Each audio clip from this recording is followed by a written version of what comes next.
Manifestation works, but probably not because the universe is listening to you. It works because your brain is. And once you understand why, manifestation stops sounding like magic and becomes something far more interesting. Because every second, your brain decides what deserves your attention and what should disappear into the background. Opportunities, people, risks, possibilities. Most of them are already around you. You simply don't see them. So what if manifestation doesn't change the universe? What if it changes the person looking at it? Imagine standing in a crowded train station. Hundreds of people are talking. Phones are ringing. Announcements echo through the building. Then someone says your name. Suddenly, you hear it. Your brain doesn't process everything equally. It filters reality according to what seems important. You've probably experienced this yourself. You decide you want a particular car, and suddenly you see it everywhere. The cars didn't appear overnight. What changed was your attention. Your brain received a new instruction. This matters now. And this becomes much more interesting when the thing you're focusing on isn't a car, but your future. Imagine two people who both want to build something of their own. One occasionally thinks that would be nice. The other constantly thinks about what that future requires, what skills they need, what opportunities could help them, who they would have to become. Then a colleague mentions a problem. One hears a complaint. The other hears an opportunity. Someone mentions a new technology. One forgets about it. The other researches it. Nothing supernatural happened. They were surrounded by the same reality. But one had trained their brain to notice something the other ignored. This is why manifestation can feel almost supernatural. Opportunities seem to suddenly appear, but perhaps they were always there. You simply became capable of seeing them. And then something else changes. Your expectations. If you believe something is impossible, your behavior begins adapting to that belief. You hesitate. You avoid risk. You don't ask. You don't start. Eventually, nothing happens. And your brain says, see, I knew it. Psychology calls this a self-fulfilling prophecy.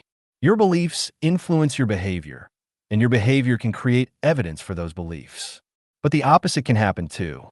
When you believe a future is genuinely possible, not guaranteed, but possible, you behave differently. You persist longer. You tolerate uncertainty. You approach people. You try again after rejection. The thought isn't magically creating the outcome. The thought is changing behavior that changes the probability of the outcome. And probability compounded over years can look a lot like destiny. But there's an even deeper layer. Identity.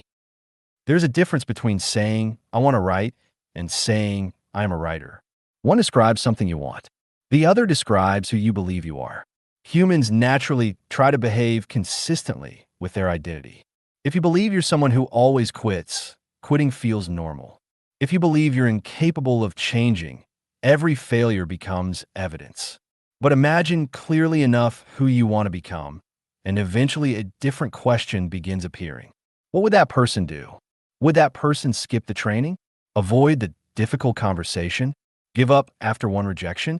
Waste another evening doing something they know doesn't matter? Suddenly, manifestation isn't about asking the universe for something.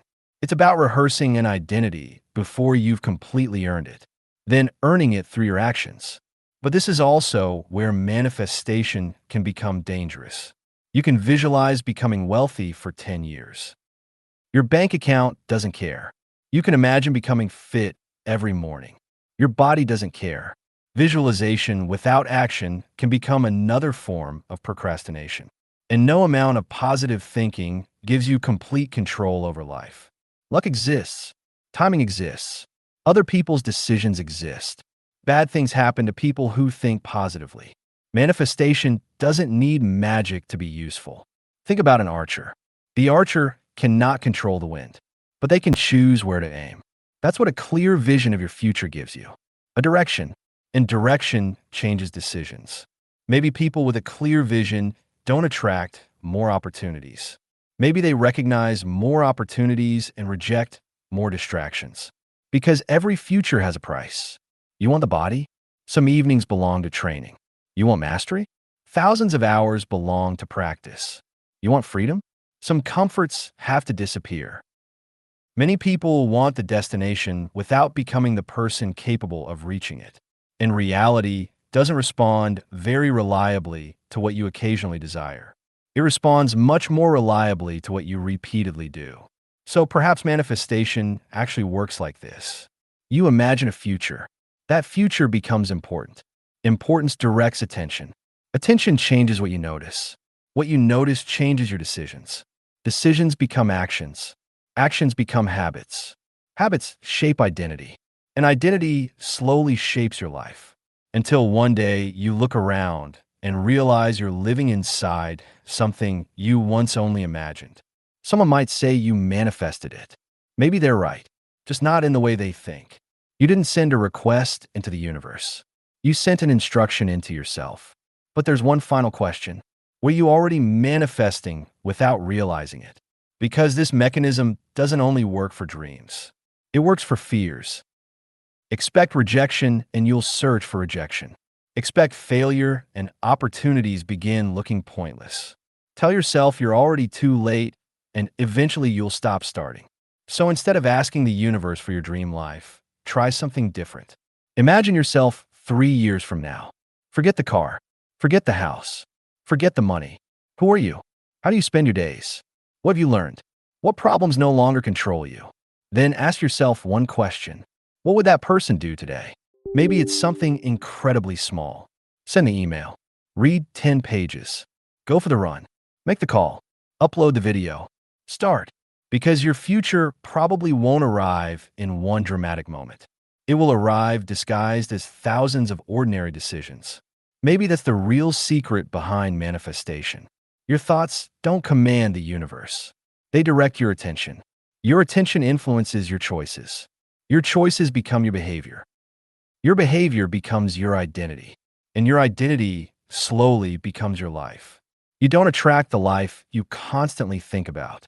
You slowly become the person capable of creating it. And perhaps that's far more powerful than magic. If you enjoy exploring psychology, philosophy, and the hidden forces shaping our lives, subscribe.